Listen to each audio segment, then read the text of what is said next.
డీఎస్సీపై YCP నేతలు దుష్ప్రచారం చేస్తున్నారని మంత్రి అనగాని ప్రసాద్ ఫైర్ అయ్యారు. కూటమి ప్రభుత్వం 2 ఏళ్లలో సుపరిపాలన అందించిందని ఆయన అన్నారు. విశాఖ స్టీల్ ప్లాంట్ ఘటనపై వైసీపీ నేతలు రాజకీయం చేయడం సరికాదని మంత్రి అనగాని మండిపడ్డారు.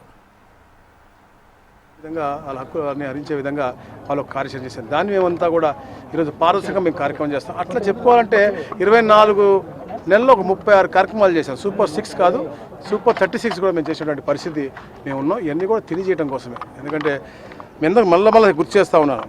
గొడ్డల పార్టీ అధ్యక్షుడు ఎప్పుడో ఒకసారి వస్తూ ఉంటాడు. బెంగళూరు వెళ్తాడు, లేకపోతే లండన్కి ట్రీట్మెంట్కి వెళ్తాడు, లేకపోతే ఎటో పోతాడు వస్తాడు, ఏదో ప్రజలకి ఏదో చెప్పాలి అని చెప్పేసి అన్నీ ఆయన సెల్ఫ్ గోల్ కొట్టుకుంటూ కూడా మనకు కనపడతా ఉంటాడు.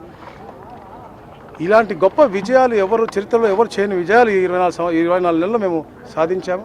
దాన్ని ప్రజలందరూ కూడా డిస్కస్ చేయాలి. దాంతోపాటే అలాంటి వ్యక్తి గురించి కూడా మనం గుర్తుపెట్టుకోవాలి. ఎలా మన ఆత్మాభిమానం పోయిందో గత 19-24 మధ్యలో, దానన్నీ కూడా మనం పునర్వైభవం తీసుకొస్తా ఉన్నాం. తెలుగు జాతికి ఒక ఉన్నత స్థానం తీసుకెళ్ళి తపనతో ఈ కూటమి ప్రభుత్వం పనిచేస్తూ ఉంది.